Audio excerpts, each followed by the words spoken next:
New at 6, cracking down on catalytic converter thefts. As we've reported, this is a big problem for drivers. Huge, and it's also costing drivers even if you hadn't had the converter stolen.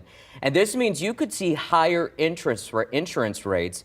Meanwhile, state lawmakers are going after the offenders. KENS 5's Andrew Moore tells us what's on the table at the state level. It's become rampant.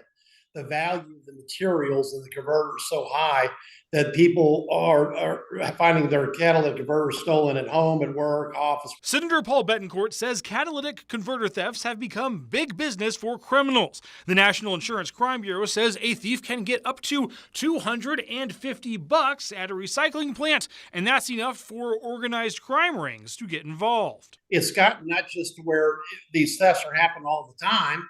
There's people getting shot and killed, at least in Houston, over these. At the same time, it can be hard for police to make arrests. They could find a pile of converters in the back of somebody's truck, but they still wouldn't be able to take the person downtown for committing any crime. Senate Bill 465 would change all that. This effectively says if you've got, a dozen catalytic converters in your car, it's probable cause that you could be arrested. The bill would also make stealing a converter or illegally possessing one a felony, though there would be exceptions for people to possess them for legal business activities. That may sound extreme, but USAA spokeswoman Rebecca Nelson says repairs are extremely expensive for the victims. Anywhere between $3,000 and $5,000, depending on how long it takes for the body shop to actually replace your catalytic converter. And just USAA alone had 10,000 customers affected last year. Betancourt says it's time to make the crime